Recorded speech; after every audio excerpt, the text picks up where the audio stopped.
አሁን እየተራገበ ያለው አዲሱ የዘመቻ ስትራቴጂ ከውሸት ክምር እውነትን ማዋለድ ነው። ማንንም ሰው ሺህ ውሸቶችን ቢከምር አንድ እውነት መስራት አይችልም። በአህያ ቆዳ የተሰራ ቤት ጅብ ሲጮህ ይፈርሳል። በአቶ ታዬ አፍ በመጠቀም ሁሉም ያዋጣውን ውሸት በአቶ ታዬ አፍ እውነት አድርጎ ማስነገር፣ አቶ ታዬንም ማስወገድ፣ በመንግስት ላይ ማዕመጽ ማዋለድ የሚችሉበት ሁኔታ ነበር መፍጠር የታሰበው። አውሮፓን ሲያሸብር እርኩስ፣ ኢትዮጵያን ሲያሸብር ቅዱስ ሊሆን አይችልም። ቆሞ ቀርነትና የአቋም ሰው መሆን ይለያያል። ሰላም ጤና ይስጥልን ውድ የብሪጅ ሚዲያ ተከታታዮች፣ ዛሬ የለተሰኞ የብሪጅ ሚዲያ ዳሰሳ ፕሮግራማችን አሁን ጀመረ። በዛሬው ፕሮግራማችን አዲስ የትግል ስትራቴጂ እየሆነ የመጣውና ውሸትን አዋጥቶ እውነትን የመስራት ዘመቻን ጠለቅ አድርገን ለማየት እንሞክራለን። እንግዲህ በባለፈው ሳምንት አቶ ታዬ ከሆርን ኮንቨርሴሽን ከተባለ ሚዲያ ጋር ከዶክተር ኢታና ሀብቴ ከተባሉ የሚዲያ ሰው ጋር በአራት ክፍል የተላለፈ ቆይታን አድርጓል።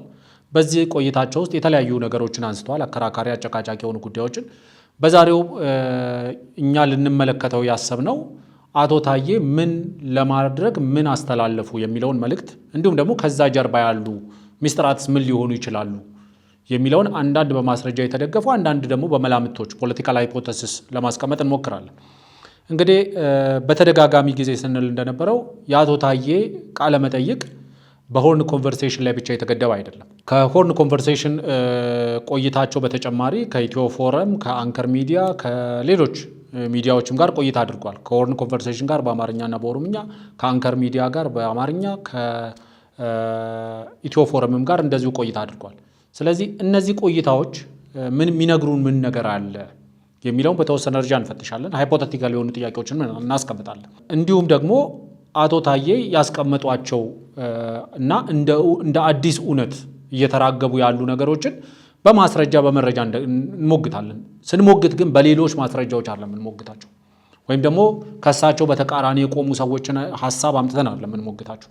አቶ ታዬን በአቶ ታዬ በራሳቸው ነው የምንሞግታቸው። ዛሬ ለየት የምናደርገው ነገር አቶ ታዬ ከዚህ በፊት አሁን የሚነግሩንን እውነቶች እንዴት አድርገው ነበር ፕሬዘንት ያደረጓቸው ብለን ነው የምንሞግታቸው። በቪዲዮ ሳይሆን በጽሁፍ ሲያጋሩ ከነበሩ ጽሁፎች ከራሳቸው የፌስቡክ ገጽ ከራሳቸው የማህበራዊ ገጾች ላይ እያነሳን የምናቀርብላችሁ። ስለዚህ አብራችሁን ብትቆዩ አቶ ታዬ አጋሩ እየተባለ እየተራገበ ያለው እውነትና አቶ ታዬ ያ ሀሳብ ያ መረጃ ደረሰኝ ባሉበት ሰዓት ላይ ሲያራግቡ የነበረው ደግሞ የሚዲያ ላይ በተለያየ ማህበራዊ ገጻቸው ላይ ደግሞ ሲያሰራጩ የነበረው ሀሳብስ ምን ይመስላል የሚለውን በዚሁ እንዳስሳለን። አብራችሁ እንድትቆዩ ከወዲሁ ጋብዛለሁ። በቆይታችሁ ላይክ፣ ሼር እንዲሁም ደግሞ ሀሳብ አስተያየታችሁን በኮሜንት ቦክስ ውስጥ አስቀምጡልን። እንዲሁም ደግሞ ሰብስክራይብ ያላደረጋችሁ ሰብስክራይብ እያደረጋችሁ ከኛ ጋር ቆይታ እንድታደርጉ ጋብዛለሁ። ካፍታ ቆይታ በኋላ እመለሳለሁ። አሁን በተለያየ ሚዲያ ላይ እንደምንመለከተው እንግዲህ አዲስ የትግል ስትራቴጂ የተቀረጸ ይመስለኛል። ይህ የትግል ስትራቴጂ ውሸትን አዋጥቶ እውነትን የመስራት ዘመቻ ነው። እንግዲህ ማንም ሰው ሺህ ውሸቶችን ቢከምር አንድ እውነት መስራት አይችልም። ስለዚህ አሁን እየተሄደበት ያለው ዘመቻ ውሸቶችን ከምሮ ውሸቶችን አዋጥቶ እውነት የመስራት ዘመቻ ነው። ሊሳካ የማይችል ዘመቻ ማለት ነው። ማይሳካበት ምክንያት በአባባል ደረጃ እንደሚባለው ቱ ሮንግ ዳዝንት ሜክ ዋን ራይት እንደሚባለው፣ ወይም ደግሞ ሁለት ስህተቶች አንድ ትክክል አይሆኑም እንደሚባለው ስለሆነ ነው ማይሳካበት ምክንያት። ሌላኛው ደግሞ የተባሉ ነገሮች እነዚህ አርጊዌብል አይደሉም። ምክንያቱም ብዙ ጊዜ በተደጋጋሚ ጊዜ ማነሳላችሁ አንድ ነገር አለ አይደል? እኔ በግለሰብ ደረጃ ተቸካይነትን ብዙም አልደግፍም። ቆሞ ቀርነትን ብዙም አልደግፍም። ቆሞ ቀርነትና የአቋም ሰው መሆን ይለያያል። ቆሞ ቀርነት ግን በአስተሳሰብ ነው ብዙም አልደግፈው። ምክንያቱም ፕሮግሬሲቭ መሆን ያስፈልጋል። ከነባራዊ ሁኔታ ጋር እየተናበቡ አስተሳሰቦችን ሞዲፋይ ማድረግ ያስፈልጋል ብዬ አምናለሁ። ይሄ ማለት ግን እውነትን ይዞ መቆም ደግሞ ቆሞ ቀርነት ነው ማለት አይደለም። ስለዚህ አቶ ታዬ እንደዚህ ብለው ዘርዝረው ያቀረቧቸው እውነቶች ወይ ደግሞ እሳቸው እውነቶቼ ናቸው ብለው ያቀረቧቸው ነገሮች እውነት ከሆኑ አቶ ታዬ ትላንትና ሲያራምዱ የነበረው አቋም የነዚህ እውነት ቅጂ መሆን ነበረበት። ግን በአቶ ታዬ ወደ ኋላ ሄደን ብንፈትሻቸው አቶ ታዬን እዛ ቦታ ላይ እናገኛቸው። ይሄ ነገር ተነገረ ባሉበት ጊዜ ላይ አቶ ታዬ ምን ሲያራምዱ ነበር ብለን መጠየቅ ያስፈልጋል። እኔ እስከማውቀው ድረስ የአይን ሞራ ሲገፈፍ እንጂ አንዳንድ ሰዎች አይናቸው በብቃት ማየት ሲሳነው የአይኔን ሞራ አስገፍፌ የተሻለ ማየት ቻልኩ ሊሉ ይችላሉ። በበሽታ ምክንያት አይናቸው ማየት ሲሳነው የአይኔን ሞራ አስገፍፌ የተሻለ እይታ አገኘሁ ማለት ሊሉ ይችላሉ። የአእምሮ ሞራ የተገፎልኝ ዛሬ መረዳት ቻልኩ ግን ሲባል ሰምቼ አላውቅም። 2013 ላይ እንደዚህ ተብዬ ነበረ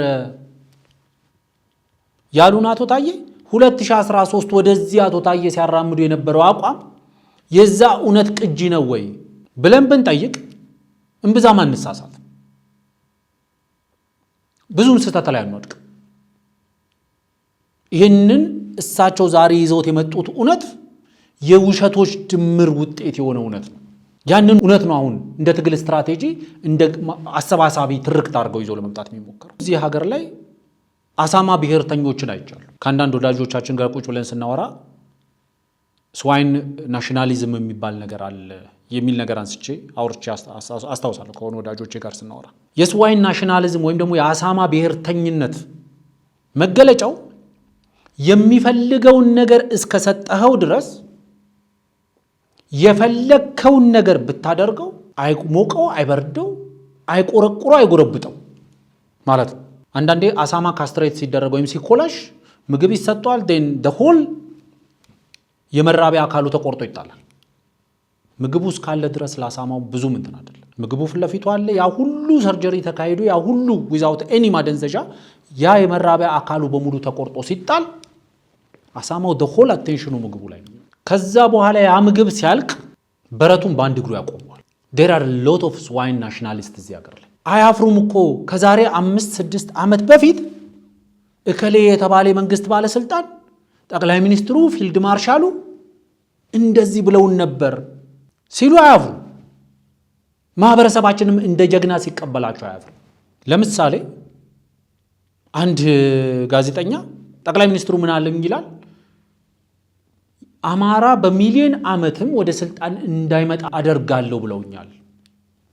አማራ ነኝ የሚል ጋዜጠኛ፣ ለአማራ ህዝብ ነው የምታገለው የሚል ጋዜጠኛ፣ ለአማራ ህዝብ ፖለቲካዊ ኢኮኖሚያዊና ማህበራዊ ጥቅም ነው የምታገለው ሲል የነበረ ጋዜጠኛ የሚበላው የሚያኝከው ነገር ፊቱ እስከተቀመጠለት ጊዜ ድረስ ይሄንን ጠቅላይ ሚኒስትሩ ሲነግሩ ተቀብሎ አብሮ መኖር ችሎ ነበር። ከፊቱ የቀረበለት ነገር ሲያልቅ ግን ወይ ደግሞ ሌላ ቦታ የቀረበለት የተሻለ ሆኖ ሲገኝ ግን ሚዲያ ላይ ይመጣና ጠቅላይ ሚኒስትሩ እኮ እንደዚህ ብለውኝ ነበር፣ ፊልድ ማርሻሉ እኮ እንደዚህ ብለውኝ ነበር። ሰው ቢሆንና ተብሎ ቢሆን ኑሮ ያ ሰው አይ እንዴት እንደዚህ ይላሉ፣ እንዴት እንደዚህ እያሉ ከእርሶ ጋር ቀጥላለሁ የሚል ጥያቄ ሲያነሳ እናገኘው። that's why we call it swine nationalist ነው የምንለው። ለዚህ እፊቱ የሆነ የሚበላው የሚያኝከው አፍ ውስጥ እፊቱ የሚበላው ነገር የሚያኝከው ነገር አፍ ውስጥ ካልተደረገለት የሚዘረዝረው የሚመነዝረው ነገር ኪስ ውስጥ እስካለ ድረስ የፈለከውን ነገር ብታደርገው የፈለከውን ነገር ብትለው ተቀብሎ ካብሮክ ይኖራል። አቶ ታዬም ተብለው ቢሆን ኖሮ የሚሉትን ነገር ተብለው ቢሆን ኖሮ የአቶ ታዬ ሞራል ኢንቴግሪቲ የሚለካው የሞራል ልዕልናቸው ይለካ የነበረው አይ ይሄ አሁን ያልካቸው ነገሮች ስህተት ናቸው፣ ስለዚህ የኔና ያንተ መንገድ እዚህ ጋር ያበቃል። ደን ከጠቅላይ ሚኒስትሩ ጋር ጸባቸው የቱ ጋር ጀመረ ሲባል አይ እንደዚህ አለ እኔ እንደዚህ ያለ አብሬው ልቀጥል ስለማልችል ጥዬው ወጣ። ያኔ የሞራል ልዕልናቸው ከፍታውን ምን ያህል እንደሆነ ልንረዳቸው እንችላለን። 2013 ላይ እንደዚህ ያሉን ጠቅላይ ሚኒስትሩ ይሄንን አሉን የሚሉትን ነገር ካሏቸው አቶ ታዬ 2013 ላይ እና ከዛ በኋላ ምን ሲሉን ነበር? ይሄንን ነው መፈተሽ የሚያስፈልገው። ምክንያቱም እውነት ማለት የተባለ ነገር ከሆነ አቶ ታዬ ያንን የተባለውን ነገር ለመረዳት ለአቅመ መረዳት አልደረሱም ነበር። አሁን ነው የአእምሮአቸው ሞራ የተገፈፈላቸው። ህወሓት አይደለም ያጠቃው እኛንን ህወሓትን ያጠቃ ነው አሉን ካሉ ያንን የተረዱት ዛሬ ነው። ጭንቅላታቸው ያንን ለመረዳት የበቃው ወይም ደግሞ ለአቅመ መረዳት የደረሰው ዛሬ ነው። የህወሓት ታጣቂዎች ወደ አማራ ክልልና ወደ አፋር ክልል የገቡት እኛ ፈቅደን ነው እንጂ ተሸንፈን አይደለም ሲሉ ያኔ የዛሬ እንግዲህ 2013 ማለት የዛሬ 4 ዓመት ምናምን ማለት ነው። የዛሬ 4 ዓመት ይሄ ሲነገራቸው ከ4 ዓመት በኋላ ነው አቶ ታዬ ይሄ እውነት የገባቸው ወይስ እንደ ሌሎቹ የአሳማ ብሔርተኛ ስለሆኑ? እስከ ቅርብ ጊዜ ድረስ አቶ ታዬ በዚህ የሚታሙ አልነበሩ። ብዙ ነገር ሊባሉ ይችላሉ እንጂ ይሄ አንዱ መገለጫቸው አልነበረ። ቅጥፈት፣ ውሸት አንዱ መገለጫቸው አልነበረ። ዲፌንደብል ያልሆነ ውሸት ይዞ መምጣት የአቶ ታዬ መገለጫ አልነበረ። እንደ ማንኛውም ፖለቲከኛ ሊዋሹ ይችላሉ። 2000 ምናምን ሰውና ከ2500 በላይ ሰው ባለበት የተነገረ የሚሉት እውነት ግን አንድ ሰው የሚደግፋቸው የለም። ራሳቸውን አይደግፉም። ስለዚህ አንድ እንደ ትግል ስትራቴጂ የተያዘ ስልት አለ። ይሄ የትግል ስትራቴጂ ምንድነው? አዲስ ትርክት መፍጠር፣ የፖለቲካ አዲስ ትርክት። ይሄ አሁን ከጠቅላይ ሚኒስትሩ አጌንስት እየተደራጀው ነው የሚል ከጠቅላይ ሚኒስትሩና ከመንግስታቸው በተቃራኒ እየተደራጀው ነው የሚለው ኃይል አንድ በመካከሉ ችግር የሆነበት ነገር አለ። ለመሰባሰብ ችግር የሆነበት በኦሮሚያ ውስጥ የሚንቀሳቀሰው ራሱን የኦሮሞ ነጻነት ሰራዊት ብሎ የሚጠራው፣ በአማራ ክልል ውስጥ የሚንቀሳቀሰው ራሱን የአማራ ፋኖ ብሎ የሚጠራው፣ በትግራይ ክልል ውስጥ የሚንቀሳቀሰው ራሱን የህወሓት ታጣቂ ብሎ የሚጠራው፣ የነዚህ ሁሉ ደግሞ አሰባሳቢ የሆነው የሻዕቢያ መንግስት አንድ እንቅፋት ገጥሟቸዋል። ያ እንቅፋት እርስ በእርሳቸው እንዳይተባበሩ በተወሰነ ደረጃ መሰናክል ሆኖባቸዋል። ስለዚህ ይሄንን መሰናክል ሌላ አዲስ ትርክት በመፍጠር በዛ አዲስ ትርክት ዙሪያ ለመሰባሰብ ነው ዓላማው። ስለዚህ አቶ ታዬ ያደረጉት ሬንት ዲስትሪቢዩሽን ወይም ደግሞ ኪራይ ማከፋፈል ነው። በቃ የማከፋፈል ስራ ነው አቶ ታዬ የሰሩት። የኦሮሞ ነጻነት ሰራዊት ብሎ ራሱን የሚጠራው ኃይል ከአማራ ፋኖ ጋር ሊሰራ የሚችልበትን መደላድል፣ በመካከላቸው ያለውን መሰናክል ማስወገድ የሚችል አዲስ ትርክት መፍጠር፣ በአማራ ፋኖችና በህወሓት ታጣቂዎች መካከል አዲስ ትርክት መፍጠር፣ በህወሓት ሰዎችና በኤርትራ ሰዎች መካከል አዲስ ትርክት መፍጠር። ያ አዲስ ትርክት በውሸት የተሸፈነ ውሸትን በማዋጣት የተፈጠረ አዲስ ትርክት ማለት። አንድ አቶ ታዬ የሚሉት አንድ ተረት ነበረ ካልተሳሳትኩ፣ መኒ ጎጋ ሀሬቲን ይጃረሜ ጋፈ ወራቤ ሲዩሱ ጅጋ የሚባል አባባል አለ በኦሮምኛ። አቶ ታዬ በተደጋጋሚ ጊዜ ሲጠቀሙት ሰምቻለሁ። በአህያ ቆዳ የተሰራ ቤት ጅብ ሲጮህ ይፈርሳል ማለት ነው። አሁን የነዚህ ሰዎች አሰባሳቢ የሆነ ቤት ለመስራት የሚያደርጉት ጥረት በአህያ ቆዳ ነው እየሰሩት ያሉት። በአህያ ቆዳ ቤት ለመስራት ነው እየሞከሩ ያሉት። እውነት የጮች ቀን የሚፈርስ። ምክንያቱም ብዙ አቶ ታዬ ያነሷቸው በዚህ ቃለ መጠይቅ ውስጥ ያነሷቸው ነገሮች የአቶ ታዬን የሞራል ዝቅጠት ነው የሚያሳዩት ለኔ። ምክንያቱም ቀኑን እሳቸው ይሄ ንግግር ተነገረ በሚሉበት ሰዓት ላይ ሄደን ከዛ በኋላ አቶ ታዬ ያራመዱትን አቋም ነው ቼክ ያደረግነው። ምክንያቱም የተለያዩ የመንግስት ባለስልጣናት በዛ ስብሰባ ላይ ተገኝተዋል የተባሉ የተለያዩ የመንግስት ባለስልጣናትን ጠይቀናል። የመንግስት የሥራ ኃላፊዎችን ጠይቀናል። ይሄ ነገር አልተባለም ሲሉን ኦኬ አልተባለም ብለን መተንም ተናግረናል። እንደዛም ብለን ደግሞ ቁጭ አላልንም። እንደው በተለያየ የፖለቲካ ፍላጎት ወይ ደግሞ ከኛ ስንፍና ብዙ ዲቴል ውስጥ ገብተን ዲግ ባለማድረጋችን ወይ ደግሞ ሰዎች በፍራቻ ምክንያት ሳይነግሩን ቀርተው ብለን ኦኬ በቃ እስቲ የሌሎቹን ምክንያት ሌሎቹን እንደማሳመኛ አድርገን ከምናቀርብ እስቲ አቶ ታዬን ራሱ ቼክ እናርጋቸው 2013 የቅድ አፈጻጸምና የመቀጣይ ዓመት የሥራ ዕቅድ ለማውጣት ተሰበሰብን ስላሉ የ2013 መጨረሻ አካባቢ ላይ ነው የሚሆነው ስለዚህ 2013 መጨረሻ ላይ አቶ ታዬ ሲያራምዱት የነበረው አቋም ከጠቅላይ ሚኒስትሩ መንግስት እስከ ተለዩበት ጊዜ ድረስ የነበረው አቋማቸው ምን ይመስላል የሚለው በዩቲዩብ ላይ በፌስቡካቸው ላይ በተለያየ ገጾቻቸው ማህበራዊ ገጾቻቸው ላይ ሄደን ነው የፈለገው ምክንያቱም አንድ ሰው የማያምንበት ነገር ሲነገረው አንድ ሰው እኛንን ወረራ ይፈጸምነው እንጂ ወረራ አልተፈጸመብንም ተብያለሁ ያለ ሰው እኛ ፈቅደን ወደ አማራ ክልል አስገብተናል እንጂ እነሱ አሸንፈውን አልገቡም ብሎ የሚናገር ሰው እንደዚህ የሚል እውነት ተነግሮኛል ብሎ የሚል ሰው ልጆቻችሁን ዘርፋችሁና ሰርቃችሁ አሳድጉ ተብለናል የሚል ሰው ያኔ ይሄን እውነት ተነገረኝ ባለበት ሰዓትና ከዛ በኋላ ምን አይነት አቋም ነው ያራመደው ይሄንን ዛሬ ተነገረኝ የሚለንን ነገር ሰፖርት የሚያደርግ እንደው መለሳለስ እንኳን አሳይቷል ብለን ስናይ አንድም መለሳለስ አላገኘንም አንድም ያቋም መለሳለስ የፖለቲካ መለሳለስ አላየንም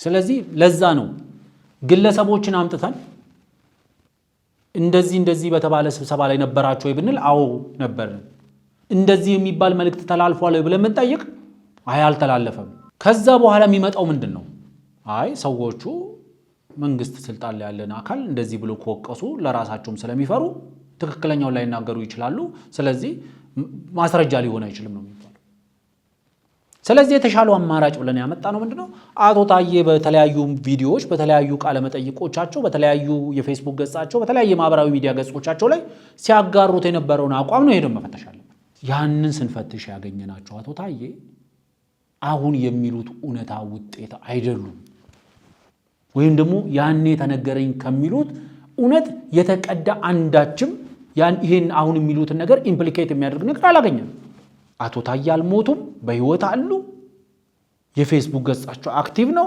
ማንንም ሰው ሄዶ በፌስቡክ ገጾቻቸው ላይ ያጋሩትን ጽሁፍና ቪዲዮዎች የቪዲዮ መልእክቶች ማየት ይችላል ስለዚህ ዓላማው ምንድነው ወደሚለው ነው የሚያመጣል በተደጋጋሚ ጊዜ ስለው እንደነበረው የብልጽግና ፓርቲን ወደ ህዝብ ኢንዶክትሪኔት በማድረግ ወይም ደግሞ በማስረጽ እንደ አቶ ታዬ የሰራ ሰው የለም እንደምንለው ይሄንን በማድረግ ውስጥ ከኦሮሚያው የብልጽግና ፓርቲ ጽህፈት ቤት የኮሙኒኬሽን ኃላፊነት ጀምሮ በመጡባቸው የመንግስት ስልጣናት ሁሉ ሳይናወጥ የቀጠለው አቋማቸው አንደኛው ለፓርቲያቸው ያላቸው ድጋፍ በፓርቲያቸው ላይ ያላቸው መተማመን አንደኛው ግልጽ ሆኖ የነበረው አቋማቸው ነው ሁለተኛው ነገር ደግሞ ከብልጽግና አጌንስት ቆመው በፖለቲካ በአይዲዮሎጂ በትጥቅ ትግልም እየተገዳደሩ ወይም እየታገሉ የነበሩ ኃይሎችን የአቶ ታዬን ያህል ሲታገላቸው የነበረ ሰው አላየው ፖለቲከኛ ሆኖ የመንግስት ባለስልጣን ሆኖ ስለዚህ ይሄ በተለያዩ ፖለቲከኞች አቶ ታዬ ላይ ጥርስ አስነክሷል በተለያዩ ፖለቲከኞች በትግራይ በህዋትና በህዋት ታጣቂዎች በኦላና በኦላ ታጣቂዎች እንዲሁም ደግሞ በሌሎች ኦሮሞ ፖለቲካል ኢሊቶች ጥርስ ተነክሶባቸዋል ቂም ተቋጥሮባቸዋል ደን አብዛኛው የተናበበው ምንድነው በአቶ ታዬ እጅ የዘንዶ ጉድጓድ እንለካ የሞኝነት መስፈርቱን ሊያሟሉ ይችላል የርዝመትና የጥንካሬ መስፈርቱን ግን ያሟሉ አይመስልም የዘንዶ ጉድጓድ ለመለካት የሚያስችለውን የርዝመትና የጥንካሬ መስፈርት ግን ያሟላሉ ይላል ስለዚህ በአቶ ታዬ ላይ የተደረገው አንደኛው ነገር ምንድነው በአቶ ታዬ አፍ በመጠቀም ሁሉም ያዋጣውን ውሸት በአቶ ታዬ አፍ እውነት አድርጎ ማስነገር ደን አቶ ታዬ የተናገሩትን እውነት ተጠቅሞ አዲስ የፖለቲካ ትርክት መፍጠር በዛ ትርክት ዙሪያ መሰባሰብ ከዛ በኋላ አቶ ታዬ ጣፈንታስ ምን ይሆናል ምክንያቱም እንደ ኑዛዜ ተቀባይ እንደ ኑዛዜ ተቀባይ ነፍስ አባት ሁሉም ሚዲያ ከአቶ ታዬ ጋር ከመታሰራቸው በፊት ያደረግነው ቃለ መጠይቅ እያለ ከየአርካይቡ እየመዘዘ እያወጣ ነው። ከኦልሞስት ከአቶ ታዬ መታሰር ማግስት ጀምሮ ስንለው ነበር። አቶ ልደቱ ባዘጋጁት መድረክ ላይ ተናጋሪ እንዲሆኑ ወይም ደግሞ የንግግራቸውን ቅጂ ራሳቸውን ቀርጸው እንዲልኩ ተጋብዘው ነበር። አቶ ታዬ የተለያዩ ሚዲያዎች አቶ ታዬ ጋር በስልክ ያደረጉትን ቃለ መጠይቅ ሁሉ ሳይቀር ቀርተው አስቀምጠዋል። አቶ ታዬ አቁማዳቸውን እንዲያራግፉ ተደርገዋል።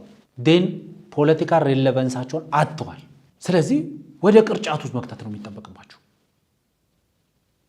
አቶ ታዬን አምኖ ፖለቲካሊ ኢምፓወር አድርጎ የመቀጠል ፍላጎት አልነበር። አቶ ታዬን እንደ ድንጋይ ተጠቅሞ በአንድ ድንጋይ ሁለት ወፍ መምታት ነው የተፈለገው። አቶ ታዬንም መንግስትንም መምታት ይሄ ነበር የተፈለገው። በብርቱካን ጉዳይና በአቶ ታዬ ጉዳይ መካከል ያለው መመሳሰል ይሄ ነው። ለብርቱካን ውሸት ታሪክ ተሰጣት፣ ለአቶ ታዬም የውሸት ታሪክ ተሰጣቸው። ዴን በአደባባይ ላይ መጡና እውነት አድርገው ነገሩ። የሚያመሳስላቸው ታሪኩ ከማለቁ በፊት ሁለቱም ወደ ዘብጥያ መውረዳቸው። እቅዱ ፕላኑ ከማለቁ በፊት ሁለቱም ወደ ዘብጥያ መውረዳቸው ነው። ምክንያቱም ባለፈው በብርቱካን ላይ እንዳልነው በአቶ ታዬም ላይ የታቀደ ነገር ሊኖር ይችል ነበር። ጀስት እንደ ፖለቲካል ሃይፖቴሲስ እናቀርበው እስቲ። ብርቱካንን ያንን ሁሉ ውሸት በብርቱካን አፍ ተጠቅሞ ካወሩ በኋላ ብርቱካንን ከኢኩዌዥኑ በማስወጣት መንግስት በብርቱካን አፍ የተነገረውን ውሸት ለመደበቅ ሲል ነው ብርቱካንን የገደላት የሚል ታሪክ ለመስራት ነበር የታቀደው ስንል እንደነበር በአቶ ታዬ አፍ መነገር የሚችሉ ነገሮችን ሁሉ ካስነገሩ በኋላ በአደባባይ አቶ ታዬ አቁማዳቸውን ካራገፉ በኋላ አቶ ታዬን ከኢኩዌዥኑ ማስወጣት ዴን አቶ ታዬንም በመንግስት ላይ ማመጽም መቀስቀስ ማዋለድ ይችላሉ። አቶ ታዬንም ማስወገድ በመንግስት ላይ ማመጽ ማዋለድ የሚችሉበት ሁኔታ ነበር መፍጠር የታሰበው። ምክንያቱም ሁሉም የአቶ ታዬን ኑዛዜ ይዞ ተቀምጧል። ኑዛዜ ሰውየው ከሞተ በኋላ ነው አይደል የሚነበበው በአገራችን ባህል። መቼም ሰውየው በህይወት እያለ ኑዛዜ አይነበብም። አንድም አሁን ለምሳሌ ማስረጃ ሲጠይቅ አላየንም። ይህንን አሁን ዛሬ የሚነግሩንን እውነት እርሶ ሰምተው እንዴት ከዚህ እውነት ጋር ታርቀው አብረው መኖር ቻሉ ብሎ የጠየቀ ሰው የለም። ምክንያቱም እውነቱ አይደለም የተፈለገው በአቶ ታዬ አፍ መነገሩ ነው። አቶ ታዬ ቸነል የተደረገላቸውን ነገር ሁሉም ውሸቱን አዋጣና ያንን ውሸት ለአቶ ታዬ ተናገረ። ዴን በአቶ ታዬ አፍ ነው የተነገረው ያ ውሸት። ዴን they want to make it እውነት አይደለም። ሌላው የህወሓት ደጋፊ የነበሩ ሰዎች የጉዳዩ ባለቤት የነበሩ ሰዎች ሳይቀሩ ከዚህ እውነት ጋር እየታረቁ ነው። አሁን በመንግስት ሚዲያ ላይ እየወጡ የሚናገሩ ትላንትና በተለያየ ቦታ ላይ የነበሩ ከመንግስት በተቃራኒ የቆሙ ሰዎች ሳይቀሩ ዛሬ ወጥተው ያ ጦርነት እንዴት እንደተጀመረ እኮ እየተናገሩ ነው፣ እያመኑ።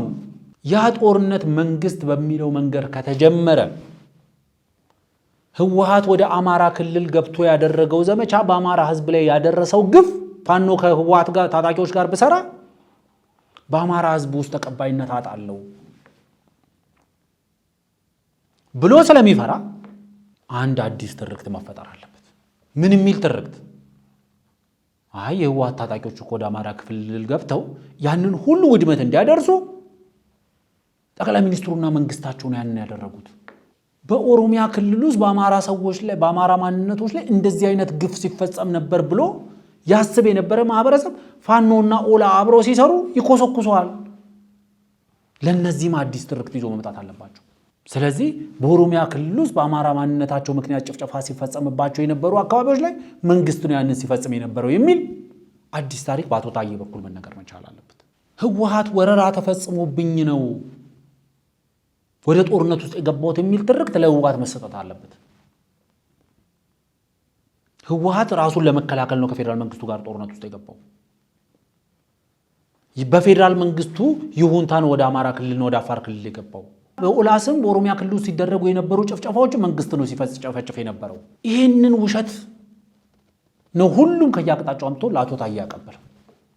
አቶ ታዬ በአፋቸው መጥተው ያንን ውሸት እውነት አስመስለው ተናገሩ። ግን ያንን ውሸት ያዋጡ ሰዎች በጠቅላላ አሁን አቶ ታዬ ያመጡት እውነት የሚል ዘመቻ ይዘው መጡ። እየሆነ ያለው ይሄ አቶ ታዬ በተናገሩት ውስጥ አንዳችም እውነት ማግኘት አይቻልም። ይሄንን ስንል አቶ ታዬ በሚሉት ስብሰባ ላይ የተገኙ ሰዎችን ጠይቀን ብቻ አይደለም። አቶ ታዬ ይሄ እውነት ተነገረኝ በተባለበት ሰዓት ላይ ሲያራምዱ የነበረው አቋም ምን ይመስላል የሚለውን በራሳቸው ገጾች ላይ ያጋሯቸው የቪዲዮ ምስሎች፣ በራሳቸው ገጾች ላይ ያስተላለፉት የቪዲዮ መልእክቶች፣ በራሳቸው ገጾች ላይ ያስተላለፉት የጽሑፍ መልእክቶች እያንዳንዱን አንበበን እያንዳንዱን ሰምተን ምን ይሉ ነበር አቶ ታዬ የሚለውን አንድ በአንድ እንሄድበታለን። አንድ በአንድ ዛሬ አቶ ታዬ ከዛሬ 4 እና 5 ዓመት በፊት ጠቅላይ ሚኒስትሩ እኔ በተገኘውበት ስብሰባ ላይ መጥተው እኛ ወረን ነው ጦርነት ውስጥ የገባ ነው እኛንን ጦርነቱን የጀመርነው አሉኝ የሚሉት አቶ ታዬ እኛ ፈቅደን ነው የህወሓት ታጣቂዎች ወደ አማራ ክልል የገቡት አሉኝ የሚሉት አቶ ታዬ ዘርፋችሁ ልጆቻችሁን አሳድጉ ተብለናል የሚሉን አቶ ታዬ ይሄ ተባለ በተባለበት ጊዜና ከዛ በኋላ ምን ሲሉ ነበር? ዘርፋችሁ ልጆቻችሁን አሳድጉ ሲባሉ ዘርፎ ልጆቻቸውን ሲያሳድጉ ነበር?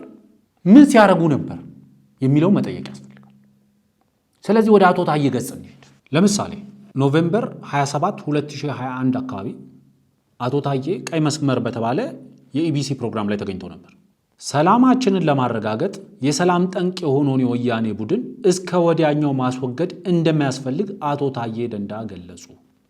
ከኢቢሲ ቀይ መስመር ፕሮግራም ጋር ቆይታ ያደረጉት በሰላም ሚኒስቴር የሰላም ግንባታና ብሔራዊ መግባባት ዘርፍ ሚኒስትር ዴኤታ አቶ ታዬ ደንደዓ አሁን በሀገራችን እየተካሄደ ያለው ጦርነት ከአረመኔው የህወሓት ቡድን ጋር ብቻ ሳይሆን ከኢትዮጵያ የውጭ ጠላቶች ጭምር ጋር መሆኑን ገልጸዋል። ሚኒስትር ዴኤታው አክለው የሰላም ሚኒስቴር ሀገር ጦርነት ውስጥ እንዳትገባና የህወሓት ጥፋት ለሰላም ሲባል በይቅርታ እንዲታለፍ ሰፊ ስራዎችን ሰርቶ የነበረ ቢሆንም እብሪተኛውና ከሃዲው የህወሓት ቡድን ግን የሀገር መከላከያ ሰራዊታችንን በመውጋት የሀገር ክህደት ፈጽሟል ብለዋል። እኛ ጦርነት ውስጥ የገባነው ተገደን ነው ያሉት አቶ ታዬ ደንደዓ ሰላማችንን ለማረጋገጥ የሰላም ጠንቅ የሆነውን የወያኔን ጁንታ እስከ ወዲያኛው ማስወገድ ያስፈልጋል ብለዋል። ነፃነት በህይወት ከመኖር ይበልጣል ያሉት ጦርነቱ በአጭር ጊዜ ለማጠናቀቅ ያለምንም ልዩነት እንደ አንድ ማሰብ፣ ያሰቡትን ማድረግ፣ መከላከያን መደገፍ፣ ባሉበት ዘርፍ ተጠናክሮ መስራት ቅድሚያ ሊሰጠው እንደሚገባ ተናግረዋል ይላል። ሙሉ ቪዲዮ ተያይዟል። ይህንን አቶ ታዬ ደንደዓ የሚነግሩን ጠቅላይ ሚኒስትሩ እንደዚህ አሉን ብለው ከተናገሩበት ጊዜ በኋላ ነው። ምን የሚሉት? ህወሓት ወረራ እንደፈጸመ፣ በጦርነቱ ውስጥ መንግስት ተገዶ እንደገባ፣ ተጎትቶ እንደገባ የሚነግሩን ጠቅላይ ሚኒስትሩ እንደዚህ አሉን ካሉ በኋላ ነው። እንግዲህ ከየትም አላመጣ ነው፣ ከራሳቸው ገጽ ላይ ነው። አቶ ታዬ ጠቅላይ ሚኒስትሩ እንደዛ አሉኝ ባሉ ማግስት ይሄን ጽሑፍ በቪዲዮ አስደግፈው ሲያስቀምጡ ምንድነው የሚነግረን? ይሄንን ለእናንተ ለተመልካቾች ተዋል። አቶ ታዬ በጦርነቱ መካከልስ ምን ሲሉ ነበር ሲያጋሩ የነበረው መልእክት? ሪፈረንሳችን እሳቸው ጠቅላይ ሚኒስትሩ ይሄንን እውነት ነገሩን ካሉበት እንነሳና ወደዚህ ነው የምንመጣው። ሪፈረንሳችን ወደ ኋላ ብንሄድ ተሳስተው ምናምን ልንል እንችላለን። አሁን ሪፈረንሳችን እሳቸው ባስቀመጡት ቀን በኋላ ነው። ስለዚህ አንድ ጽሑፍ ያጋራሉ አቶ ታዬ። ይሄ ጽሑፍ የተጋራው መቼ ነው? እነ ፕሮፌሰር ይስሐቅ የሆነ ውይይት ያደርጋሉ። አይ ቲንክ ዶክተር ሌኒ ገብረመድህንም እዛ ውይይት ላይ ተሳተፍና ዶክተር ሌኒ የሆነ ኢኮኖሚ ኮሚቴ ውስጥ ተሳታፊ ነበረች። ስለዚህ ዶክተር ሌኒን መንግስት ከዚህ ኮሚቴ ያባርራል። ምክንያቱም ያ ስብሰባ ህወሓትን ለማዳን ተብሎ የተደረገ ስብሰባ ነው በሚል አቶ ታዬ ያኔ ምን የሚል ጽሑፍ አጋርተዋል? መልካም ዜና ብሎ ይጀምራል። ኖቬምበር 28 2021 ነው። ከለውጡ ወዲህ የኢትዮጵያ ምሁራን ለሀገራቸው ልማት አስተዋጽኦ እንዲያበረክቱ ሁኔታዎች ተመቻችተዋል። በዚሁ መሰረት 16 አባላት ያሉት ገለልተኛ የኢኮኖሚ አማካሪዎች ምክር ቤት ታኅሳስ 5 2013 ዓመተ ምህረት በክቡር ጠቅላይ ሚኒስትሩ ተመስርቷል።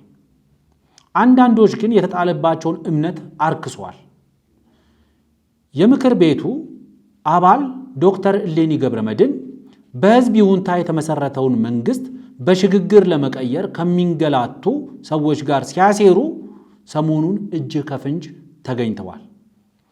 ያንኑ ተከትሎ የፕላንና ልማት ሚኒስቴር ከምክር ቤቱ አባሯል። ይህ ፈጣን እርምጃ ደስ ይላል። የለገጣፎ ለገዳዲ ከተማ አስተዳደር ደግሞ በሲሲዲ የሚገኘውን ቪላ በቅርቡ ወርሶ ለ2 ወይም ለ3 ዘማች ቤተሰቦች እንደሚሰጥ ይጠበቃል። ጠላትን ለማሸነፍ ባንዳና ሰርጎ ገብ ላይ የመረረ እርምጃ መውሰድ ግድ ይላል። አቶ ታዬ ይህንን ነው የሚሉት። ይህንን ያሉት መቼ ነው? ጦርነቱ እንዴት ተጀመረ? ጦርነቱ እንዴት ተስፋፋ? የሚለውን እውነት ጠቅላይ ሚኒስትሩ ነገሩን ካሉ በኋላ ነው ይህን የሚሉት። ማባረር ብቻ አይበቃም። ንብረትን ወርሶ ለወታደሮቹ ማከፋፈል ያስፈልጋል። ንብረትን ወርሶ መስዋዕትነት ለከፈሉ ወታደሮች እና ቤተሰቦቻቸው ማከፋፈል ያስፈልጋል። እንደዚህ አይነት መራር እርምጃ መውሰድ ያስፈልጋል ይሉ ነበር። ይህንን እውነት ተነግሮኛል የሚሉት አቶ ታዬ ማለት ነው። መከላከያው በወረራ በመጠቃት ነው ወደ ጦርነት ውስጥ የተገባው፣ መንግስት ተጎድቶ ነው ወደ ጦርነት ውስጥ የገባው ብለው ስለሚያምኑ ያለው መረጃና ማስረጃ የሚነግረንም ይሄንኑ ስለሆነ ይሄንን ተቀብለው ይሄንን ይሉ ነበር አቶ ታዬ። ጦርነቱ ወደ አማራ ክልል ከገባ በኋላ አቶ ታዬ ምን ይሉ ነበር? አጀንዳ ማስቀየስ አይቻልም። አሁን ጦርነቱ በወሎና በአፋር ግንባር እየተካሄደ ይገኛል። አሸባሪው ወያኔ ደግሞ ስለ ሁመራና ስለ አክሱም ያለቅሳል። አጀንዳ ማስቀየስ ይባላል። ዛሬ ግን ላይ ማን ይታለላል? በወሎና በአፋር ተሸንፈናል በሉና ተገላገሉ ይላሉ። ወደ አፋርና ወደ አማራ የህወሓት ታጣቂዎች እንዲገቡ ሆን ብለን ነው የሚል መረጃ ከተነገራቸው በኋላ አቶ ታዬ ይሄንን ነው የሚሉት። የፌዴራል መንግስቱ በሴራ ህወሓት ላይ ወረራ ፈጽሟል የሚሉት አቶ ታዬ ይሄንን ተብያለሁ ካሉ በኋላ ህዝብን እንዴት እንደሚቀሰቅሱ እንንገር። ኢትዮጵያኖት ከበጀሞ ወይም ደግሞ ውድ ኢትዮጵያውያን ይላሉ። ሞት የማይቀር ዕዳ መሆኑ ይታወቃል።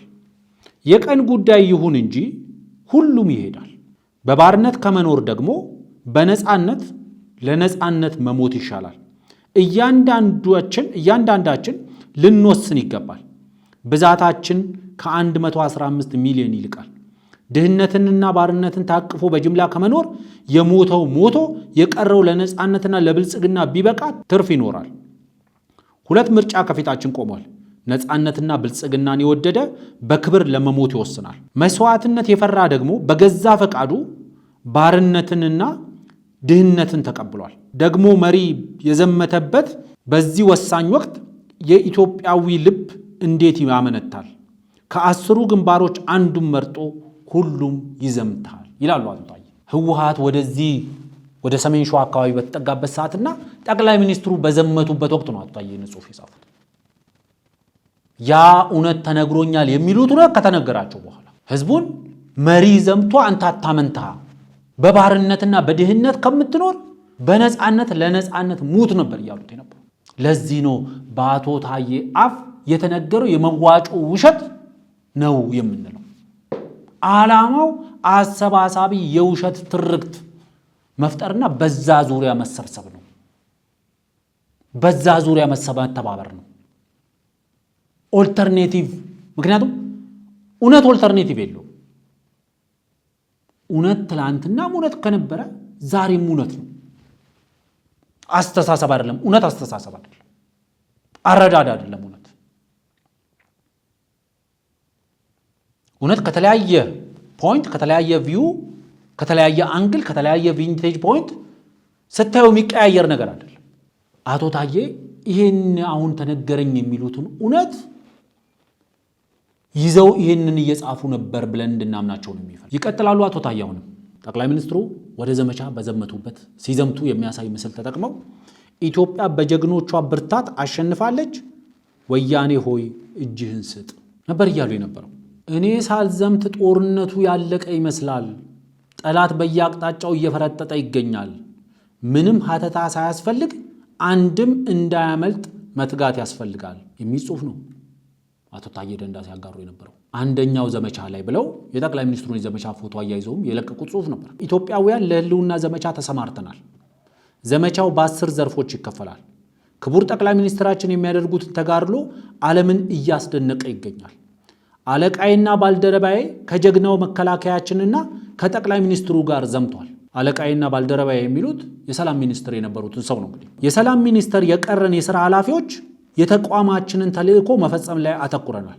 ትላንት ማህበራዊ ሀብት ግንባታና የግጭት ቅድመ ማስጠንቀቂያ ላይ ስልጠናና ውይይት ጀምረናል። ሁሉም በልና በኃላፊነት እየተሳተፈ ይገኛል። ለሰላማችን፣ ለሉዓላዊነታችን፣ ለአንድነታችን፣ ለብልጽግናችን የሚጠቅሙ እጅግ ውድ ማህበራዊ እሴቶች ሞልተውናል። የአፋር ዳጉ ስርዓት ጥሩ ምሳሌ ይሆነናል። መሰረታችንን ይዘን በመደመር ከተነሳን ልዕልናችንን፣ ብልጽግናችንን በቅርቡ እውን ይሆናል። በጥረታችን የአፍሪካ ቀንድ የአፍሪካ ክንድ ሆኖ አህጉሪቱን ያስከብራል። ሲደላ ኢትዮጵያዊ ሲከፋ ኢትዮጵያ ለመሆን የቆረጠ ጀግና ህዝብ ማን ከመንገዱ ያስቆማል ይላሉ አቶ ታዬ። ይህንንም የሚናገሩት አቶ ታዬ አሁን ከየትም የቀራረሟቸውን ውሸቶች በሳቸው አፍ እውነት አድርገው የሚናገሩት አቶ ታዬ ናቸው። እንግዲህ ይህንም የሚሉ አሸባሪው ወያኔ ተደምስሷል። የአሸባሪው ወያኔ ሰራዊት ከሳምንት ባነሰ ጊዜ አዲስ አበባ ለመግባት ጉዞ ጀምሯል። አሁን መቀለ ለመመለስም መንገድ ጠፍቶበታል። በየአቅጣጫው በጅምላ እየተቃረመ ይገኛል። የጁንታው ጌቶችም ሞቱን ሲረዱ ራሳቸውን ጠልተዋል ይላሉ አቶ ታዬ።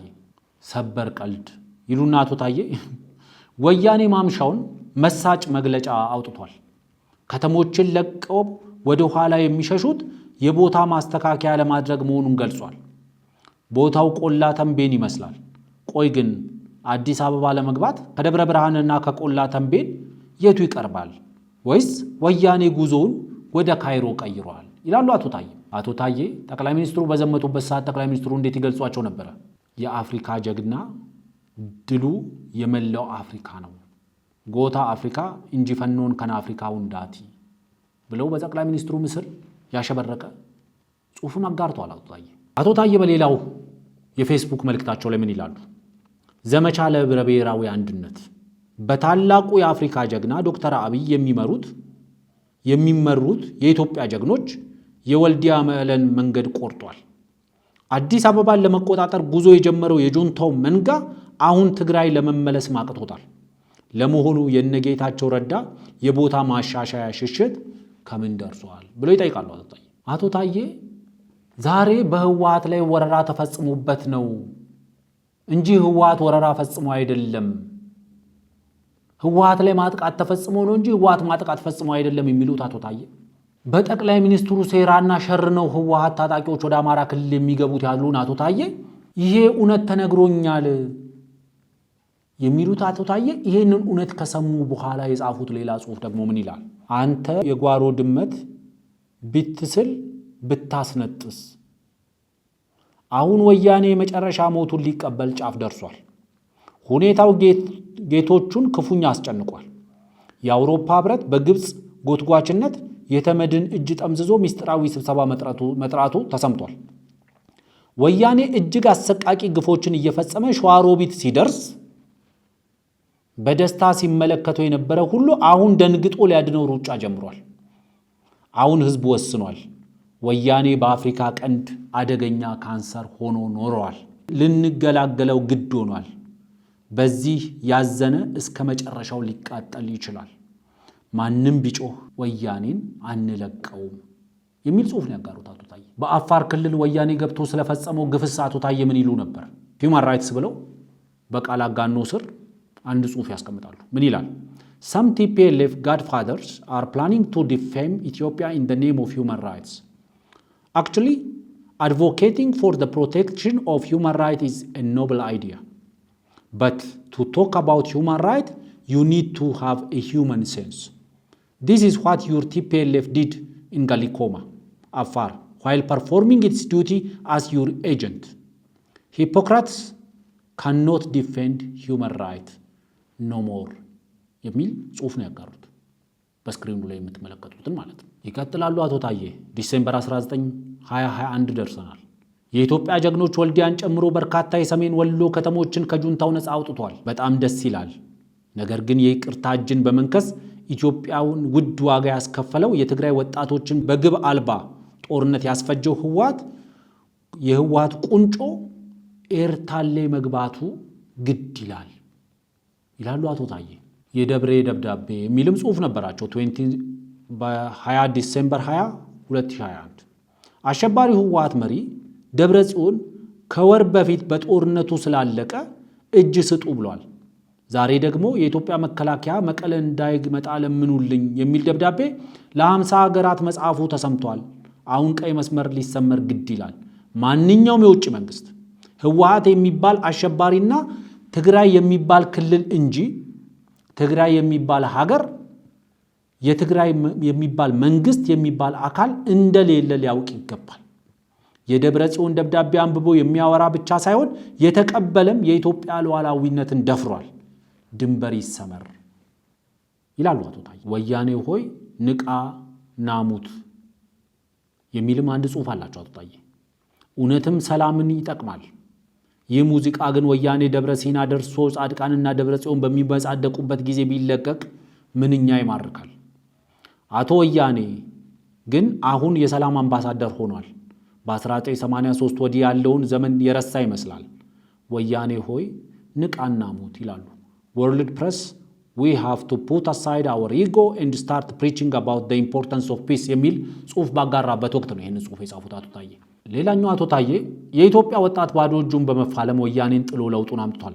አሁን ደግሞ መከላከያ ሰራዊቱን ተቀላቅሎ ለውጡን ከባዳና ከባንዳ አድኗል።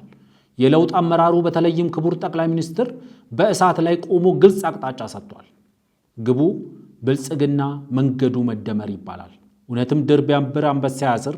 ኢትዮጵያ ከውጭና ከውስጥ ተደምረን ዘመናዊ ኮሎኒያሊስቶችን አሸንፈናል ይላሉ አቶ ታዬ። አቶ ታዬ ስለ አየር ኃይሉ አዛዥ ክቡር ሌፍተናንት ጀነራል ይልማ መርዳሳም አንድ ጽሑፍ ያጋራሉ። ለታላቋ ኢትዮጵያ የሚመጥን ታላቅ አየር ኃይል እየተገነባ ነው።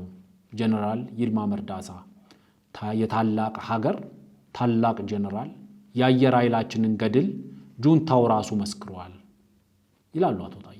የሚያጋጨን ማን ነው የሚልም ጽሑፍ አላቸው አቶ ታዬ። በቅርቡ ከዚህ ጋር ተቃራኒ የሆነ አንድ ተመሳሳይ ጽሑፍ ጽፈዋል። የጥላቻ ንግድ ዛሬ አልተጀመረም። በብሔርና በሃይማኖት አንዳችን በሌላችን ላይ አነሳስቶ በመሃል ሊያተርፍ የሚፈልገው ኃይል በመልክ እንጂ በባህሪ አልተቀየረም። ግን ሰው ብሔሩን መርጦ አልተወለደም። መልካም ስብዕና በአስተሳሰብ በምግባር እንጂ በስጋ ወይም በደም አይገለጽም። በሃይማኖቶችንም በሰላምና ከፍቅር ውጭ አያስተምሩም። ደግሞ እንደ ሀገር ያለብን ከባድ ፈተና ማንነት አለየም። ችግሮችና አስቸጋሪዎችን ለማሸነፍ ከአንድነት ውጭ ሌላ መንገድ የለንም። ምሳሌውንስ ቢሆን ከአንድ ብርቱ ሁለት መድኃኒቱ አይደል? ታዲያ እጅግ መተባበር በሚገባን ጊዜ የሚያጋጨን ማን ነው? በዚህ ወሳኝ ወቅት ላይ ትኩረታችን ሲበታተን፣ አንድነታችን ሲላላ የሚመቸው ለማን ነው? ከጋራ ኪሳራችን ማን ነው የሚያተርፈው? የሚያጋጨን የሁላችንም አደገኛ ጠላት ነው። ይህ መሰሪ ጠላት ማን ነው? መጠየቅ፣ መረዳት፣ አንድነት፣ አንድነት፣ አንድነት፣ ማሸነፍ። ሰላም ለኢትዮጵያ፣ ሰላም ለሰው ልጆች ሁሉ ይላሉ አቶ ታዬ። በሕግ ማስከበር ዘመቻው እጅግ ውድ ዋጋ መከፈሉ ይታወቃል። ክቡር ጠቅላይ ሚኒስትሩ ለዘመቻው ስኬት አስተዋጽኦ ላደረጉ አካላት ዛሬ በባህር ዳር ዕውቅና ሰጥቷል፣ ሽልማትም አበርክቷል። ይህ መልካም ተግባር ከሀገር ግንባታ አኳያ ትልቅ ሚና ይጫወታል። ለውጡ ይመጣ ዘንድ የሕይወትና የአካል ዋጋ የከፈሉ ብዙ ሺህ ቄሮዎችና ሌሎች ወጣቶችንም ማስተዋሱ ይጠቅማል የሚል ጽሑፍም አጋርቷል አቶ ታዬ። ትኩረት ለስርዓት የሚል ጽሑፍ ጁን 14 2022 ላይ ደግሞ ያጋሩት ጽሑፍ ነው። ሀገር ከሁሉ ነገር ይልቃል። ሀገር ለማጽናት ደግሞ ስርዓት ያስፈልጋል። በተግባር ሀገር እያፈረሱ ዲሞክራሲ የለም። ስርዓት የሌለበት ነፃነትና ብልጽግና ፈጽሞ ሊኖር አይችልም። ብሔር በብሔር ላይና ሃይማኖት በሃይማኖት ላይ እያነሳሱ ጋዜጠኝነት አይሰራም የሚለውን የጠቅላይ ሚኒስትሩን ጽሑፍ ኢንኮቴሽን ነው አቶ ታዬ እዚህ ጋር ያቀረቡት። በመከላከያ አይቀለድም። እያንዳንዱ ዜጋ የግሉናው መሰረት በሀገር ደህንነት ላይ ይመሰረታል።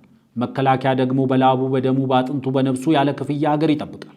ስለሆነም መከላከያችንን የነካ የእያንዳንዳችን ህልውና ይነካል። በግልም ሆነ በቡድን መከላከያን የሚያጣጥል ጠላት ወይም የጠላት ቅጥረኛ ስለሆነ ሁሉም ዜጋ በአንድነት ሊታገለው ይገባል። ክቡር ጠቅላይ ሚኒስትሩም ትላንት ይህንን እውነት አረጋግጧል። መከላከያ ሊከበር ግድ ይላል የሚል ጽሑፍ ከጠቅላይ ሚኒስትሩ የዘመቻ ፎቶግራፍ ጋር አያይዞ ነው አቶ ታዬ የሚያጋሩ። እንግዲህ እነዚህ እስካሁን ያቀረብኩላችሁ ጽሑፎች ከአቶ ታዬ የራሳቸው የፌስቡክ ገጽ ላይ የተወሰዱ ጽሑፎች ናቸው። እንግዲህ እስካሁን ያነበብኩላችሁ ጽሑፍ ከዚህ በኋላም የማነብላችሁ ጽሑፎች አቶ ታዬ ጠቅላይ ሚኒስትሩ በ2013 የኦሮሚያ ክልል የሥራ እቅድ ስንገመግምና ቀጣይ ዓመት እቅድ ላይ ስንወያይ መተው ነገሩን ካሉበት ቀን በኋላ ያስተላልፏቸው መልእክቶች ናቸው። ለዚህ ነው አቶ ታዬ በአቶ ታዬ አፍ የተነገረ የመዋጮ ውሸት እንጂ ከጠቅላይ ሚኒስትሩ አፍ የሰሙት እውነት አይደለም አቶ ታዬ እየተናገሩ ያሉት የምንለው። ምክንያቱም ብዙ ማስረጃዎች መጥቀስ ይቻላል። ኑዛዜ ወይስ ቀልድ የሚል አንድ ጽሑፍ ነበራቸው። የጌታቸው ረዳን ኑዛዜ አይሉት ቀልድ ሰምቼ ደንቆኛል። ዘንድሮ በርከት ያሉ ቀልዶች ሰምተናል። የጌች ግን ከሁሉም ይለያል። ኢትዮጵያን ለማፍረስ ሲኦል ድረስ ለመሄድ መወሰናቸውን ሲነግሩን ከርሞ አሁን ጦርነቱ አብይን እንጂ ሌላውን አይመለከትም ይሉናል። የኢትዮጵያ ሕዝብ ለዘመናት በጦርነት አዙሪት አለመላቀቁ እንዳሳዘነው ይገልጻል። ከአማራ ላይ የምናወራርደው ትልቅ ሂሳብ አለን እንዳላለ ዛሬ ከጥቂት የሰሊጥ ነጋዴዎች በስተቀር ሁሉም ወንድሙ መሆኑን ገልጿል። ከማንም በላይ አማራ ሕዝብ ጠበቃ ነኝ ይላል። የአብይ ሰራዊት በራያ ውጊያ የጀመረው አማራና አፋርን ሆን ብሎ የጦርነት ሰለባ ለማድረግ ነው ሲል ይከሳል። አሁን በዚህ መንገድ ማንን ለማታለል ይፈልጋል? ጦርነቱ ባይፈልግ አበባ ይዞ ሰመራና ባህር ዳር በቀላሉ ሊከሰት ይችላል። ይህ በ2014 ትልቁ የዓለማችን ቀልድ ሊባል ይችላል። አጠቃላይ ቃለ መጠይቁ ግን የፍጻሜውን መጀመሪያ ያሳብቃል። በርካታ ኑዛዜዎችን አዝሏል። ለማንኛውም ሰላም ይሻላል። ሰላም የሚፈልግ ደግሞ ራሱን ለመከላከል ይዘጋጅ ዘንድ ተጽፏል። ለልጆቻችን ነገ ሲባል የኢትዮጵያ ህልውና የሚጠይቀውን ሁሉም ዋጋ እንደሚከፈል ሊታወቅ ይገባል ይላሉ አቶ ታዬ። ሁለት የሚባል አካል የለም። ኢትዮጵያ አንድ ነች። ትግራይ የኢትዮጵያ ክፍል ነው። ሁለት አካል የሚባል የለም። ኢትዮጵያ ዓለም የሚያውቀው አንድ መንግስት ብቻ ነው፣ የኢትዮጵያ ፌዴራል መንግስት። ይህ መንግስት የትግራይ ህዝብ ከአሸባሪዎች አፈናና ጭፍጨፋ ነፃ የማውጣት ኃላፊነት፣ ህጋዊ ኃላፊነት አለበት። አሜሪካ የዋሽንግተን ከተማ ህፃናትን ከገዳዮች ለመጠበቅ ያላት ኃላፊነት አይነት ማለት ነው። የኢትዮጵያ መንግስት መጠየቅ ካለበት ህዝቡን ከአሸባሪዎች ባለመታደጉ ነው። የአሸባሪዎች መልካም ፈጽሞ የለም። በየትኛውም ቦታ ካሸበረ ያው አሸባሪ ነው። አውሮፓን ሲያሸብር እርኩስ፣ ኢትዮጵያን ሲያሸብር ቅዱስ ሊሆን አይችልም። ኢትዮጵያን መደገፍ የሚፈልግ ማንኛውም አካል ይህን ዓለም አቀፍ መርሆ ማክበር አለበት ይላሉ አቶ ታዬ። የሁለት ሰዎች ወግ የሚልም አንድ ጽሑፍ ነበራቸው አቶ ታዬ። ጌታቸው ረዳ ህወሓት ራያን የለቀቀው ለተሻለ ስራ መሆኑን ገልጿል። እኛም ትርክቱን በፈገግታ ተቀብለናል። ቀጣዩ የተሻለ ስራ ግን እጅ ሰጥቶ ጦርነቱን ለማብቃት ለአፍሪካ ቀንድ ውለታ መዋልና ራስን ማዳን ይመስላል። ጻድቃንም የህወሓትን ጥብቅ የሰላም ፍላጎት ተናግሯል። ፊት የያዘውን አቋም አንጻር ትልቅ እመርታ አሳይቷል። ባለፈው ዓመት ጦርነቱ ስላለቀ ለድርድር ጊዜ የለም ማለቱ ይታወሳል። ሰላም ለሁሉም ከሁሉም ስለሚሻል ዛሬ መቀበሉም ይደገፋል። ነገር ግን ሰላም መቆሚያ ሀገር ይፈልጋል። ሰላም በአግባቡ ይሰፍን ዘንድ ህግን ማስከበር፣ ፍትህን ማረጋገጥ ግድ ይላል። አቶ ታዬ ስለ እውነትም የጻፉት ነገር አለ። ለምሳሌ በዚህ የእውነት ዲፊኒሽናቸው ዛሬ እሳቸው የሚያነበንቧቸውን እውነቶች መገምገም ያስፈልጋል። ምን ይላሉ? ስለ እውነት በጻፉት ጽሑፍ ላይ የእውነት አንድነት ይላሉ። ቅድም እንዳልኩት እውነት አንድ ነው እያሉ ነው። እንግዲህ አቶ ታላቁ ጋንዲ መንገዶች ቢበዙም እውነት ግን አንድ ነች ይላል። ሰው በተለያየ አቅጣጫ ሄዶ አንድ እውነት ሊያገኝ ይችላል። በአንጻሩ ግን ስለ አንጻራዊ እውነት በብዙዎች ይነገራል። ይህ እጅግ ያወዛግባል። በተለይ በአንድ ሀገር ልጆች መካከል ሲሆን ዕዳው ያይላል። ችግሩ ከሚዛን መቀያየር ይመስላል። እያንዳንዱ በግሉ መስፈርት እውነትን ይለካል። ሚዛኑ ሲቀያየር እውነት የግልና የቡድን ይሆናል። የጋራ እውነት ይኖረን ዘንድ አንድ መለኪያ ያስፈልጋል። ይህ በሌላው ጫማ ሆኖ ፍትህ፣ ነፃነት፣ እኩልነት፣ ወንድማማችነትን ማሰብ ይጠይቃል። ሚዛኑ ቢመሳሰል እውነት አንድና ቋሚ ይሆናል። ለምሳሌ እጅግ ውድ ዋጋ በመክፈል ኢህአዴግን የታገልነው ለተሳሳተ ሐሳቡና ተግባሩ እንጂ ለደሙና ለዘሩ አልነበረም። መለኪያችን ተስተካክሎ እውነት አንድ ቢሆን ትላንት የተኮነነ ድርጊት እሳቤ ዛሬ ወይም ነገ አይደገምም። በአጋጣሚ ቢደገም እንኳን ፈጽሞ አይወደስም። ለራስ የማይወደደውን ለሌላ አይደረግም። ደግሞ በአንድ እውነት ሳይኖረን ጠንካራ ሀገር መገንባት አንችልም። ዘላቂ ሰላምና ልማት አይኖረንም። አንድ ሚዛን ለእውነት አንድነት፣ አንድ እውነት ለሀገር ሰላምና ልማት። ሰላም ለኢትዮጵያ፣ ሰላም ለሰው ልጆች ይላሉ አቶ ታዬ። እንግዲህ ከላይ ያቀረብንላችሁ ነገሮች ሁሉ የሚያሳዩት አቶ ታዬ ያኔ ተነገረኝ የሚሉትን እውነት ሰማው ካሉበት ጊዜ በኋላ ሲያራምዱት የነበረው አቋም። ስለዚህ ከዚህ የምንገነዘበው ነገር ምንድነው ነው? ዋናው መሰረታዊ ነው። ምንድነው የምንገነዘበው ከዚህ ውስጥ? ቅድም ስንጀምር እንዳልነው ይሄ በመዋጮ ውሸት በአቶ ታዬ አፍ እውነት ተደርጎ የተነገረ እንጂ አቶ ታዬ እንደሚሉት በተባለው ጊዜ ከጠቅላይ ሚኒስትሩ አፍ የሰሙት አለመሆኑን ነው የሚነግረን። ማንም ጤነኛ ጭንቅላት አለው የሚባል ማንም ትንሽም ትርዘምም ትጠር የሞራል ማማ አለው የሚባል ፊደል የቆጠረ ስነ ስርዓት ስነ ምግባር አለኝ የሚል ሌብነትን ይጸየፋለሁ የሚል ሰው ዘርፋችሁ ልጆቻችሁን አሳድጉ እየተባለ ተወረነ አይደለም ወረን ነው እየተባለ ለሴራና ለሸፍጥ ነው የህወሓት ታጣቂዎችን ወደ አማራ ክልል ያስገባ ነው እየተባለ እንደዚህ አይነት አቋም ሊያራምድ አይችልም። ስለዚህ እቺን አቶ ታዬ ከጠቅላይ ሚኒስትሩ አፍ አይደለም የሰሟት። እቺን የሰሟት ከአቶ ታዬ የምን ጊዜም ጠላቶችና ቂመኞች ከሆኑ ሰዎች በአቶ ታዬ አፍ በኩል ያስነገሩት አቶ ታዬን ጨምሮ መንግስትን በአንድ ድንጋይ መምታት የፈለጉ ኃይሎች በአቶ ታዬ አፍ ያስነገሩት እውነት ነው። ይሄ እዚህ ላይ ምንም ጥርጥር የለውም። ምንም ብዙ አማራጭ ነበራቸው አቶ ታዬ፣ ብዙ አማራጮች ነበራቸው። ይሄ እውነት ከጠቅላይ ሚኒስትሩ አፍ ሰምተው ቢሆን ኖሮ ያንን ጦርነት በዚህ አሁን ባነበብናቸው እና በሌሎችም ጽሁፎቻቸው ቪዲዮዎቻቸው ባሉት ልክ አለመደገፍ ይችሉ ነበር። ዝም ማለት ይችሉ ነበር። መደበኛ ስራቸውን መስራት ይችሉ ነበር። ያን አላደረጉም። ምክንያቱም ያ እውነት በወቅቱ ስላልተባለ አንደኛው ምክንያት እሱ ነው።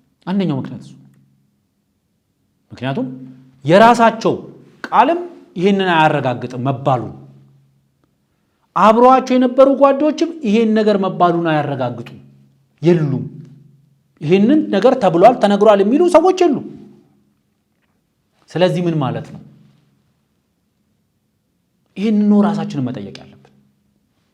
ለዚህ ነው አዲስ ትርክት ነው ፋብሪኬት እየተደረገ ያለው። አዲስ ትርክት ነው ኢንስቶል እየተደረገ ያለው። ይሄ አዲስ ትርክት ዓላማው በአንድ ድንጋይ ሁለት ወፍ መምታት ነው። አቶ ታዬን በድንጋይነት ተጠቅሞ መንግስትንም አቶ ታዬንም መምታት። አቶ ታዬ ያደረጉት ትልቁ ነገር አፋቸውን ለነዚህ ጠላቶቻቸው ማከራያታቸው ነው። ለነዚህ ቂመኞች አፋቸውን ማከራያታቸው ነው። የፖለቲካ አቁማዳቸውን በእነዚህ ፖለቲከኞች ፊት ማራገፋቸው ነው። የሞኝነታቸው ጥግ ይሄ። ከዚህ በኋላ በአቶ ታዬ አፍ የሚነገር የቀረ ነገር እንዳይኖር አድርገው ካስለፈለፏቸው በኋላ ከቀዷቸው ከቀረጿቸው በኋላ ምን ለማድረግ አስበው ነበር ብሎ ነው ሰው ራሱ መጠየቅ ያለበት። ስለዚህ ራሳችን ሃይፖቴቲካሊ የሆነ ጥያቄ እንጠይቅ። ይሄ ነገር አያድርገውና እንደ ንስሐ አባት ኑዛዜ ከተቀበሏቸው በኋላ አቶ ታዬ ላይ የሆነ እርምጃ ቢወሰድ ደን እነዚህ ሰዎች አቶ ታዬ ይሄን እውነት ስላጋለጡ መንግስት ነው እርምጃ የወሰደው የሚል ፕሮፓጋንዳ ይነዙ ነበር። ይሄን ያደርጉ ነበር። ለዚህ ነው የብርቱካን አይነት ተግባር በአቶ ታዬ ላይ ነው የተደገመው። አቶ ታዬን እኔ አሁን በዚህ እንትን ውስጥ አሰ ቪክቲም መውሰድ እፈልጋለሁ። ምክንያቱም ሁሉም ሚዲያ በተናበበ በዘመቻ መልክ ከአቶ ታዬ ጋር የስልክ ልውውጥ ያደረጉ ሰዎች ስልክ ቀርተው የቪዲዮ ኢንተርቪው ተሰርቶ ሁሉም ያንን ይዞ ቁጭ ብሏል። ግን አቶ ታዬ ከታሰሩ ወይም ከተገደሉ በኋላ ለማሰራጨት ስለዚህ አዲሱ አሁን እየተራገበ ያለው አዲሱ የዘመቻ ስትራቴጂ ከውሸት ክምር እውነትን ማዋለድ ነው። ውሸቶችን አዳቅሎ እውነትን ማዋለድ ነው። እውነታችሁን በውሸት ቀይሩኝ ነው እያሉ ያሉት። አንዲስፒውተብል የሆነውን እውነት ዲፌንደብል የሆነውን እውነት በማስረጃና በመረጃ የተደገፈውን እውነት በውሸት ቀይሩኝ። ምክንያቱም ከናንተ አንድ እውነት እኔ በሺህ በሚሊዮን የሚቆጠሩ ውሸቶች አሉኝ። ስለዚህ እኔ ውሸቶች ብዙ ስለሆኑ በእናንተ አንድ እውነት ቀይሩኝ። አንድ መካድ የሌለበት አንድ ቦልድ የሆነ እውነት አለ።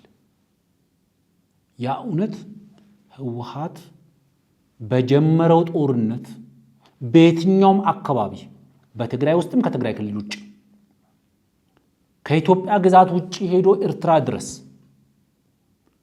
በወሰዳቸው እርምጃዎች ለሆኑ ማንኛውም ነገር ቀዳሚ ተጠያቂ ህወሓት በሚሳኤል ግብዣ የሻዕቢያ ወታደሮችን ወደ ጦርነት ውስጥ ጎትቶ አምጥቷል። የአማራ ታጣቂዎችን በሚሳኤል ግብዣ ከጎንደር ባህር ዳር ድረስ እየደበደበ ወደ ጦርነቱ ውስጥ አስገብቷል።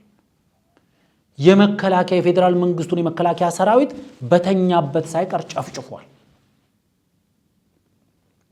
ከዛ በኋላ ለሆነው ነገር ሁሉ ኃላፊነት የሚወሰደው ከህወሓት በመለስ ነው። ከህወሓት ቀጥሎ ነው። ይሄ ነው አቁ ህወሓትን ንጹህ ለማጽንጻት የሚደረግ እጥረት ምንም የሚያመጣው አዲስ ነገር የለም። ምክንያቱም ሻዕቢያም ወደ ጦርነቱ ሲመጣ በህወሓት ሚሳኤል ተጋብዞ ነው መጥቶ ግን ያደረገው ነገር ስህተት ነው፣ ዓለም አቀፍ ወንጀል ነው። በጦርነቱ የተፈጸሙ ግፎች፣ በደሎች፣ ሰብአዊ መብት ጥሰቶች አሉ። እነዛ ጥፋት ሊሆኑ ይችላሉ። እነዛን ጥፋቶች ግን ያመጣቸው ህወሓት ነው። ይሄን በእንዶድም በበረኪናም በታጥበው ማይጸዳ እውነት ነው። ማጥፋት አይቻልም። ይሄን እውነት በሚሊዮን በቢሊዮን የውሸት ክምር እቺን አንድ እውነት መቀየር አይቻልም። ይሄ በመጸዳጃ ቤት ፍሳሽ ልብስ ማጠብ እንደማለት ነው። የቆሸሸ ልብስ ማጠብ፣ አንዳንድ በማጠብ ስም ማቆሸሽ አለ። አሁን ግራንድ እጥበት ነው እየተካሄደ ያለው። የፖለቲካል ናሬሽን ግራንድ እጥበትና ኢንስታሌሽን ስራ ነው እየተሰራ ያለው። የአቶ ታዬ እውነቶች ተብሎ በየሚዲያው ላይ ተበትኗል። መሬት ላይ ያለው ፋክት የሚነግረን ግን በአቶ ታዬ አፍ የተነገረ የመዋጮ ውሸቶች ውጤት የሆነ አሰባሳቢ ትርክት ለመፍጠር የተደረገ እንቅስቃሴ ነው። ለዚህ ነው የፕሮግራማችን አርዕስት ውሸትን አዋተን እውነትን እንፍጠር ዘመቻ ያለው። አዲሱ የትግል ስትራቴጂ ይሄ ነው። አዲስ አሰባሳቢ ትርክት፣ አዲስ አሰባሳቢ ማንነት መፍጠር፣ ጠቅላይ ሚኒስትሩን በጠላትነት የሚያስቀምጥ ኦሮሚያ ክልል ወለጋ አካባቢ ላይ ቶሌ ወረዳ በሚባል አካባቢ በአማራዎች ላይ የተፈጸመው ጭፍጨፋ መንግስት መር ነው፣ መንግስት ደገፍ ነው። በኦሮሚያ ክልል በአማራ ክልል የህወሓት ታጣቂዎች ገብተው የፈጸሙት በደል ጠቅላላ ጠቅላይ ሚኒስትሩ ፈቅዶ ያደረጉት ነው። ጠቅላይ ሚኒስትሩ ቱ ቢ ብሌምድ፣ ጠቅላይ ሚኒስትሩ ነው የሚወቀሰው። ህወሓት መከላከያው ላይ ጥቃት ሰነዘረ የሚባለው ውሸት ነው። መከላከያው ነው ህወሓትን ያጠቃው። የትግራይ ህዝብን ከኤርትራ መከላከል የነበረበት መከላከያ ነበረ። የኤርትራ ወታደሮችን ጋብዞ ያስገባው ጠቅላይ ሚኒስትሩ። ስለዚህ ሁሉም በኦሮሚያ ክልልም በአማራ ክልልም በአፋርም በትግራይም በኤርትራም ሁሉንም አጌንስት ጠቅላይ ሚኒስትሩ የማሰባሰብ ፌክ ኤንድ የውሸት ትርክት ቢውልድ የማድረግ ስራ ነው የተሰራው። ይሄን ፍሮም ዴይ ዋን ነው ስንናገረው ነበር። አዲስ ትርክት የማዋለድ ኦልተርኔቲቭ ናሬሽን የማምጣት እውነቱ ኢትስ ሶሊድ እውነት ስለሆነ ብዙ ሰዎች እየተቀበሉት የመጣው እውነት ስለሆነ ይሄ እውነት እስካለ ድረስ ደግሞ የአማራ ፋኖ ከህወሓት ታጣቂዎች ጋር ቢተባበር እንኳን ከአማራ ህዝብ ጋር ግጭት ውስጥ ይገባል። የአማራ ፋኖ ከኦሮሞ ነጻነት ሰራዊት ብሎ ራሱን ከሚጠራው ጋር ቢተባበር እንኳን ከአማራ ኃይሎች ጋር ግጭት ውስጥ ይገባል። ይሄ ነው ለነዚህ ሰዎች ትልቁ ቻሌንጅ። በአቶ ታዬ አፍ መፍታት የፈለጉት ማስወገድ የፈለጉት መሰናክል ይሄንን ነው። ስለዚህ አቶ ታዬ አፍ የተነገረ ውሸት እንጂ ከአቶ ታዬ የመጣ እውነት የለም። አንድም ሰው ይሄንን በማስረጃ ማስደገፍ አይችልም። ለዛሬ ይሄንን ካልን ይበቃል። ነገ በተመሳሳይ ሰዓት በሌላ አጀንዳ እስከምንገናኝ ድረስ ጤና ይስጥልኝ።